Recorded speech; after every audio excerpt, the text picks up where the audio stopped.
Pagi hari ini kita mau belajar firman Tuhan berkat keturunan. Coba semua katakan berkat keturunan.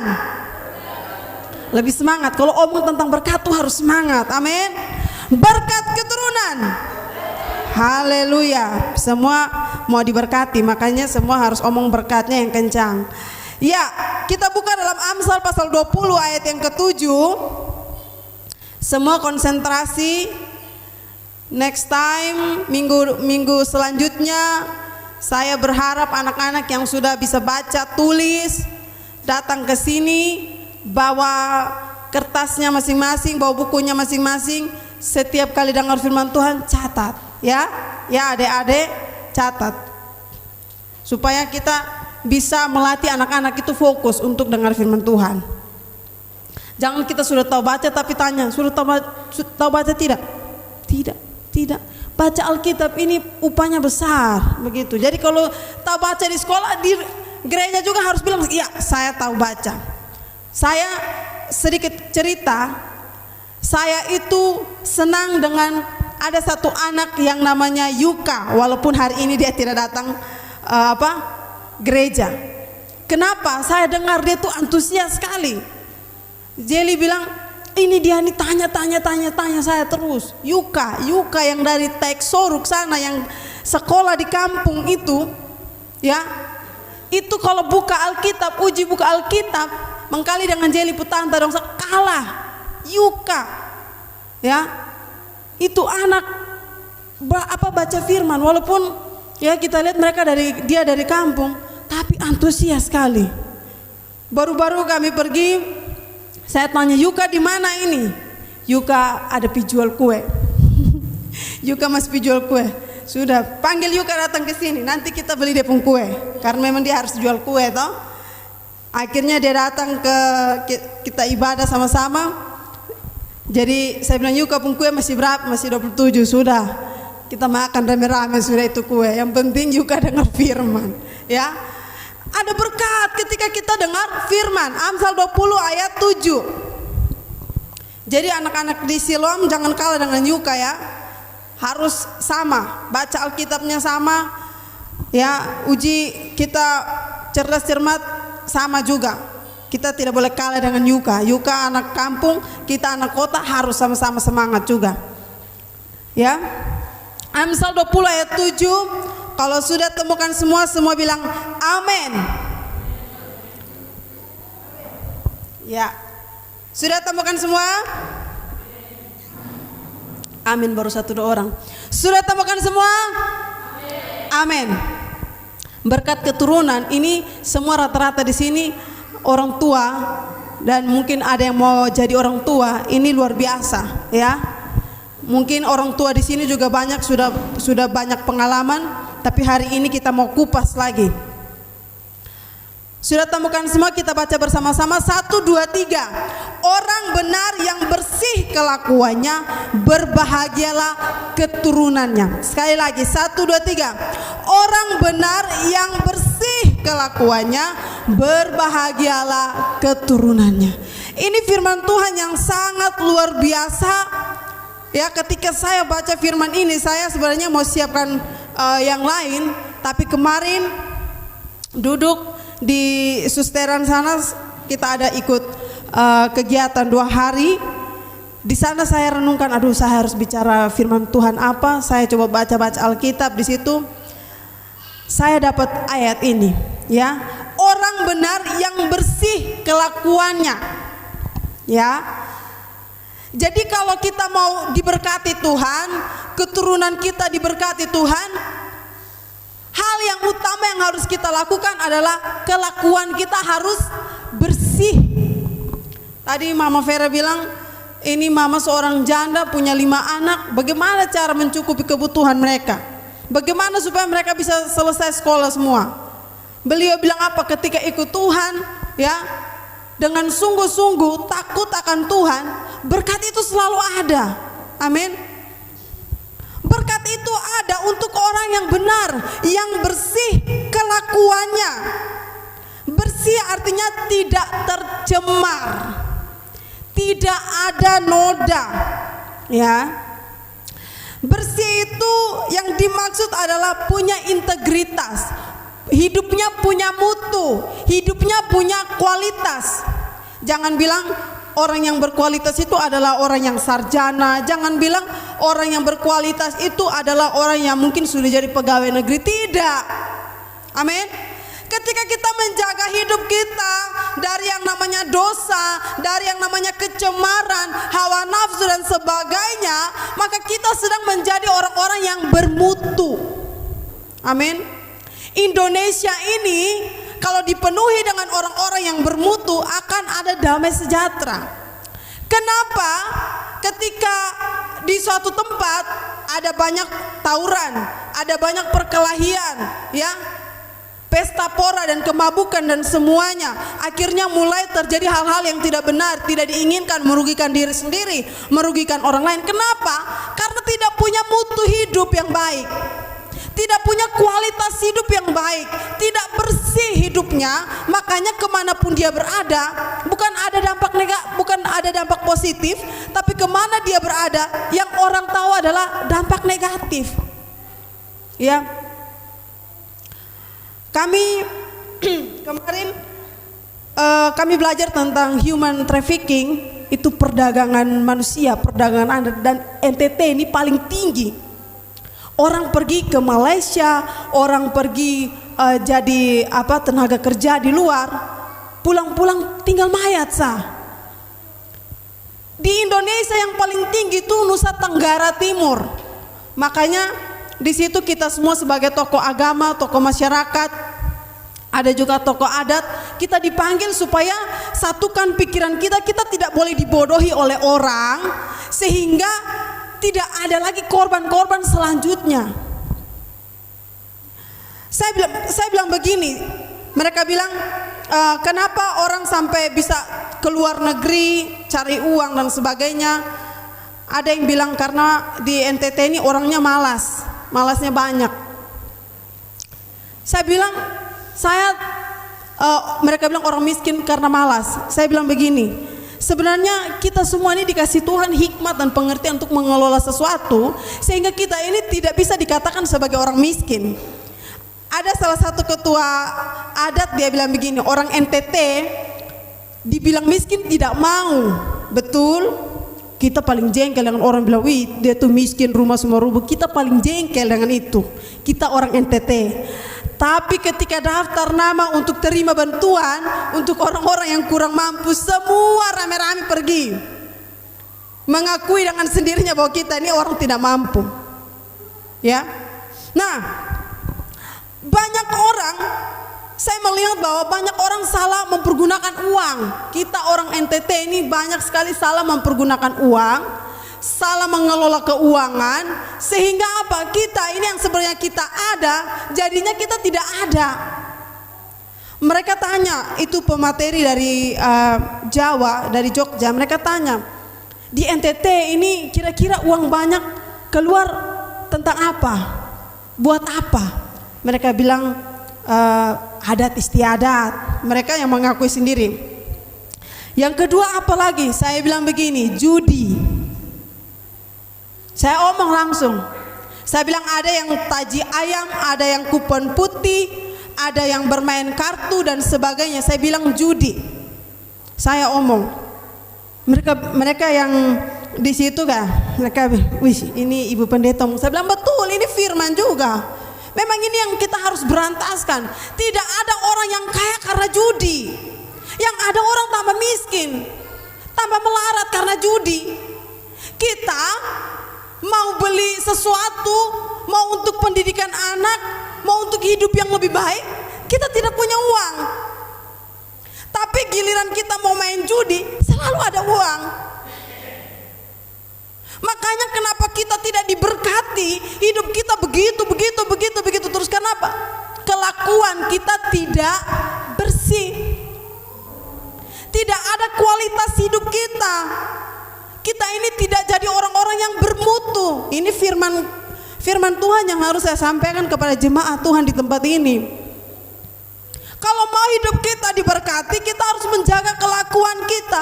Kita harus menjaga kebersihan hati kita, kehidupan kita, pikiran kita, supaya bersih dan kita pasti diberkati. Spesifiknya lagi ayat ini, Bapak Ibu dengar, hari ini ada beberapa bapak saja. Ini spesifik, ada terjemahan lain dikatakan bilang begini. Anak-anak beruntung, ini dari ayat ini ya, dari Amsal pasal 20 ayat 7 ini ya. Ini kan ini kita baca, ini kan terjemahan bahasa Indonesia. Saya coba buka terjemahan lain atau tafsiran yang lain. Saya buka, dikatakan begini. Anak-anak beruntung jika mempunyai ayah yang baik dan hidup lurus. Wow. Saya baca ini, wah ternyata bapak-bapak itu punya peran yang penting dalam keluarga. Amin. Seorang ayah punya peran yang penting untuk supaya anak-anak itu mendapatkan berkat. Bersyukur bapak-bapak yang hari ini duduk dalam rumah Tuhan. Kenapa? Karena ini ditanamkan bukan untuk diri kita, tapi ditanamkan untuk anak cucu kita. Sekalipun mungkin kita datang hanya sendiri, kita datang mungkin belum lengkap, tak masalah. Ya, yang penting kita sudah ambil bagian. Pemateri yang kemarin dia katakan begini, saya mau tanya, saya tanya juga nih untuk kita semua jemaat Tuhan di tempat ini. Ada 5 pertanyaan. Coba kira-kira ini laki-laki atau perempuan? Jawab boleh ya. Yang paling pertama, yang paling banyak kecelakaan kira-kira laki-laki atau perempuan? Ya? Oh, laki-laki. Yang paling banyak kasus korupsi kira-kira laki-laki atau perempuan? Laki-laki. Permisi, minta maaf. Yang mati paling cepat itu laki-laki atau perempuan? Laki-laki. Yang paling mudah sakit itu laki-laki atau perempuan? Ya? Ya, laki-laki, perempuan juga. Yang paling banyak melakukan kekerasan itu laki-laki atau perempuan? Laki-laki. Banyak KDRT itu apa? Laki-laki, ya. Jadi makanya firman Tuhan bilang begini, ayah itu berperan penting. Seorang ayah yang tidak dibentuk karakter hidupnya dari kecil, ya, maka sampai besar kelakuan hidupnya tidak bersih, anak-anak tidak akan mendapatkan berkat. Kami kemarin dengar materi ini, yang laki-laki itu tunduk saja. Karena yang sebut laki-laki siapa? Perempuan. Ya. Jadi ada bapak-bapak tunduk saja. Bilang yang paling banyak kecelakaan laki-laki, semua tunduk begini yang laki-laki. Ya. Tapi kenapa itu terjadi? Ya makanya saya dapat berkat ini, saya mau sampaikan kepada jemaat semua supaya kita bisa membentuk anak-anak kita. Ya karena saya juga punya anak laki-laki. Anak laki-laki waktu dia masih kecil, mamanya juga yang ajar, bapaknya juga yang ajar. Misalnya dia nangis karena baku pukul dengan teman, yang selalu diajarkan orang tua apa? Lu kan laki-laki, kalau dia pukul lu pukul balik. Ah itu kan, makanya rasa empati daripada laki-laki itu kurang. Yang paling banyak menangis itu perempuan atau laki-laki? Perempuan. Kenapa laki-laki tidak banyak menangis?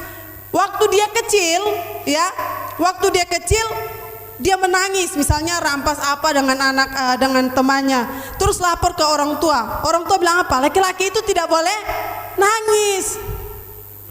Laki-laki itu harus kuat, tegar, tidak boleh nangis, tidak boleh cengeng. Makanya rasa empatinya laki-laki itu kurang daripada perempuan. Nah, benih-benih ini ditumbuhkan, diberikan, ditanamkan kepada anak-anak. Jadi sudah bertumbuh besar, sudah menjadi dewasa, ini sudah tertanam, jadi dia aplikasikan itu. Makanya di Indonesia ini, kalau kita mau ngomong hati Bapa, beberapa kali kami dulu seminar, dulu saya masih kuliah, Saya masih kuliah pelayanan, kami pelayanan di SOE, ya. Kami pelayanan di SOE di sekolah-sekolah. Kalau kami bicara soal hati Bapa, ya, itu banyak anak tuh menangis. Banyak sekali anak menangis. Kenapa? Karena banyak kekecewaan terjadi. Anak-anak tuh kecewa sekali dengan bapaknya, ya. Bapak yang harusnya merangkul, tapi bapak ini malah pukul-pukul anaknya keras, ya. Nah, firman Tuhan hari ini yang saya mau sampaikan tuh seperti ini. Anak-anak akan beruntung. Ini bapak-bapak dengar, karena bapak-bapak kepala keluarga, ya. Firman bilang begini, anak-anak akan beruntung kalau ayahnya hidup baik dan lurus. Jadi kalau kita mau lihat anak-anak kita punya kehidupan yang baik di masa yang akan datang, masa depan mereka baik, masa depan mereka penuh dengan harapan, hari depan penuh dengan harapan. Firman bilang apa? Orang tuanya harus hidup dengan lurus, ya. Saya kesaksian waktu saya masih kuliah, semua telepon saya, ya, semua telepon saya bilang, Lasti, kau punya bapak nih begini, begitu. Semua ini beberapa hamba Tuhan telepon saya masuk ruang doa, saya menangis, saya bilang begini sama Tuhan, Tuhan, yang ajar saya untuk hidup takut akan Tuhan adalah orang tua saya. Jadi sangat tidak mungkin kalau mereka melakukan kesalahan. Saya menangis, semua menuduh orang tua saya seperti ini. Tapi saya bilang, saya seorang anak, saya melihat kehidupan orang tua saya. Yang mengajarkan saya untuk takut akan Tuhan adalah orang tua saya. Sehingga saya percaya bahwa mereka tidak melakukan hal yang tidak berkenan di hadapan Tuhan. Ya, bahkan sampai hari ini, saya kalau omong soal berkat keluarga, soal orang tua, ya, saya sudah menikmati itu.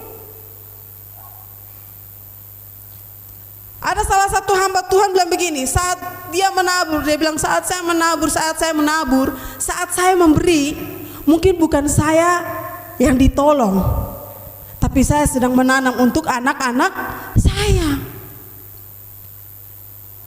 Jadi kalau kehidupan kita benar di hadapan Tuhan, Tuhan bukan sekedar pelihara kita, tapi Tuhan akan pelihara keturunan kita.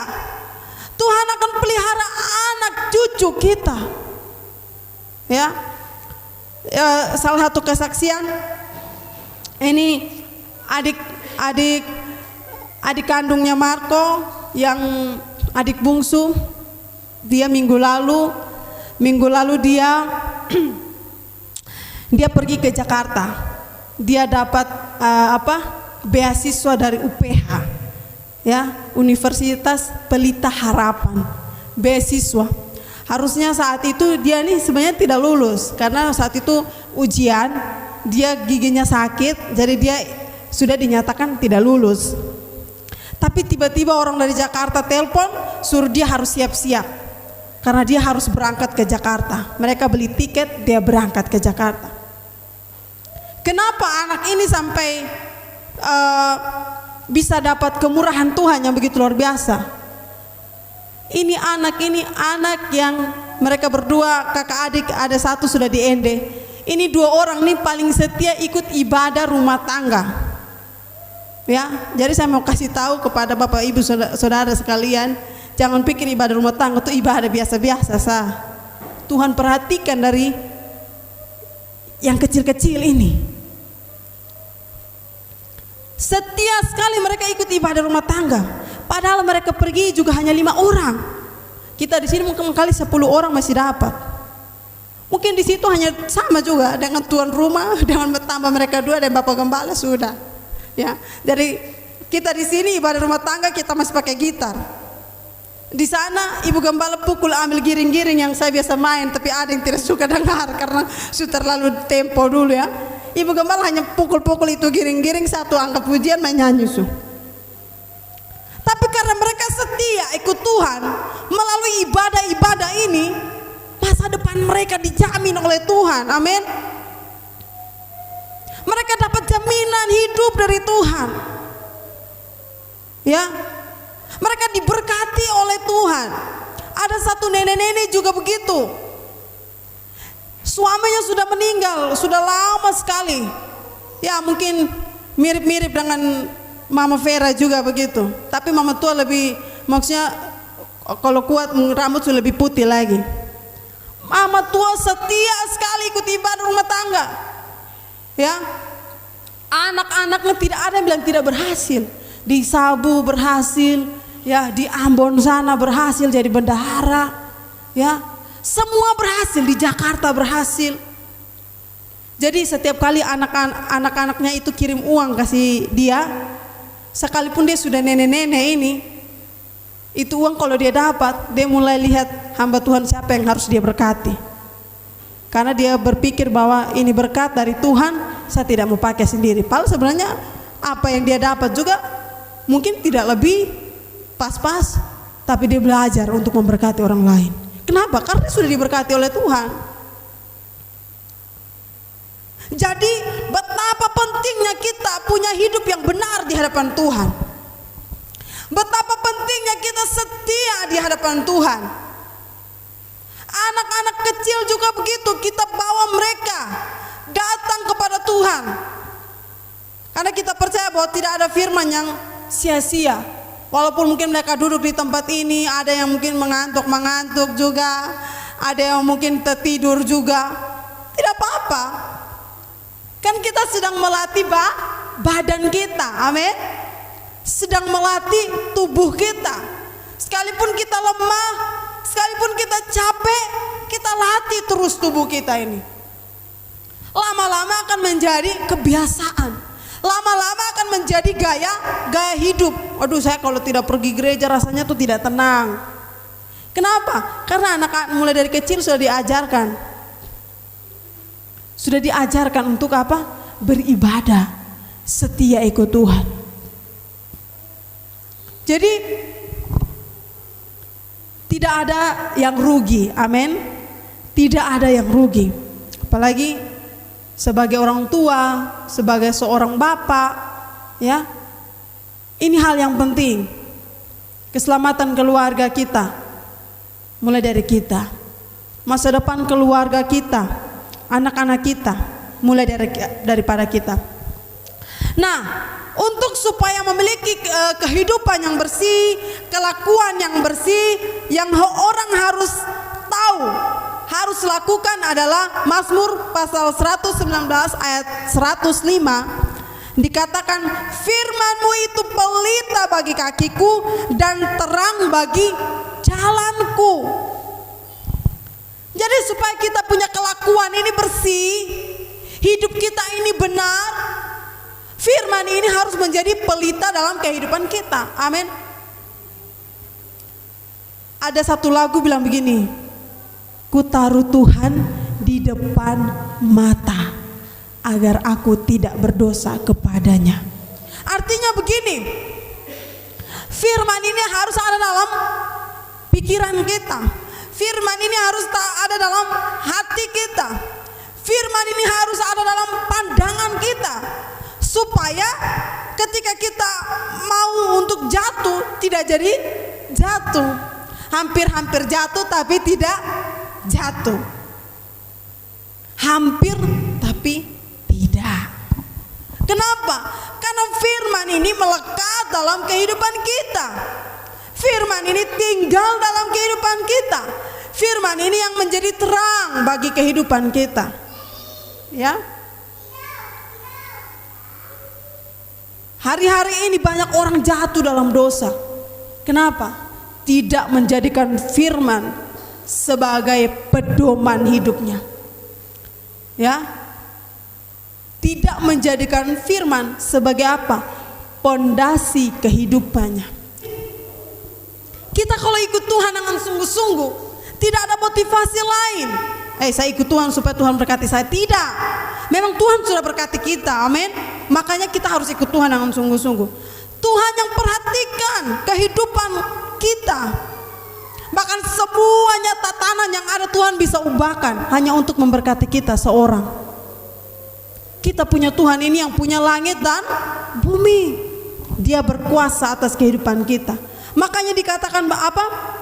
Anak cucu orang benar tidak meminta-minta.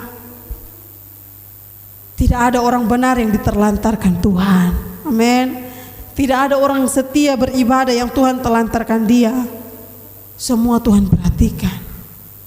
Semua Tuhan perhatikan. Jadi Bapak Ibu, kita bersyukur dan kita harus melatih diri kita tanamkan kepada anak-anak kita. Supaya mereka mendapatkan berkat daripada Tuhan. Keturunan Daud diberkati Tuhan, kenapa? Karena dari Daud sendiri. Makanya firman Tuhan di dalam Ulangan pasal 12 ayat 28, Ulangan 12 ayat 28 dikatakan, dengarkanlah baik-baik segala yang kuperintahkan kepadamu, supaya baik keadaanmu dan keadaan anak-anakmu, yang kemudian untuk selama-lamanya, apabila engkau melakukan apa yang baik dan yang benar di mata Tuhan. Jadi Tuhan Allah bilang apa? Dengarkan ini supaya hidupmu baik dan anak-anakmu punya hidup juga baik. Lakukan apa yang menjadi perintahnya Tuhan. Lakukan perintah Tuhan. Hidup kita baik, hidup anak-anak kita juga baik. Ya, kita jangan berharap bilang, oh saya mau sepu anak jadi ini, saya mau sepu anak jadi itu, mau sepu anak begini begono. Tapi kita orang tua saja hidup tidak benar, bagaimana itu? Ya, Bapak Ibu, semua ini dalam genggaman tangan Tuhan.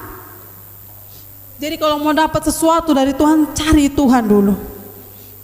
Ya, kita tidak setia dengan Tuhan, kita tidak ikut Tuhan yang sungguh-sungguh, kita jangan mimpi punya semuanya. Ya, jangan mimpi Tuhan mau jawab kita berdoa. Kita sudah susah, cari Tuhan. Jangan kita sudah susah, tinggalkan Tuhan. Nah bagaimana itu? Kita cari Tuhan. Ayat terakhir dalam Mazmur pasal 37 ayat 29, orang-orang benar akan mewarisi negeri dan tinggal di sana senantiasa. Keturunan orang benar akan diberkati Tuhan. Keturunan orang benar akan mewarisi apa yang Tuhan janjikan. Mari kita belajar dalam kehidupan kita untuk kita menjadi orang-orang yang benar. Orang benar apa? Orang yang punya kualitas hidup yang baik. Orang benar adalah orang yang bersih kelakuannya, tingkah lakunya. Ya. Jadi kita belajar setiap hari untuk menjadi orang yang benar. Ya Bapak Ibu, jadi target kita ada target ya. Target kita harus jadi orang yang benar. Kalau orang dunia targetnya untuk jadi orang sukses. Orang dunia targetnya untuk jadi orang berhasil. Orang dunia target hidupnya untuk jadi orang kaya. Tapi orang-orang yang hidup dalam Tuhan, target hidupnya hanya untuk menjadi orang yang benar di mata Tuhan. Amin. Jadi orang benar, itu yang Tuhan mau, tidak yang lain. Kalau kita jadi orang benar, kita bisa melakukan apa yang menjadi kehendak Tuhan, isi hati Tuhan. Dan ada berkat yang Tuhan sudah sediakan, bukan hanya untuk kita, tapi untuk anak cucu kita. Dan kalau mau anak cucu kita diberkati oleh Tuhan, belajar menanam, belajar menabur. Ya, hari ini mungkin kita tidak dapat balasan dari orang yang kita tolong, tapi anak cucu kita, dia yang akan menikmati itu. Biarlah firman Tuhan di pagi hari ini boleh memberkati kita semua. Kita diberkati, amin. Kita diberkati, ya, amin. Siap jadi orang benar, amin. Kita harus punya kualitas hidup yang benar. Sebagai orang Kristen, hidup kita harus bermutu, punya kualitas hidup. Tuhan Yesus memberkati kita.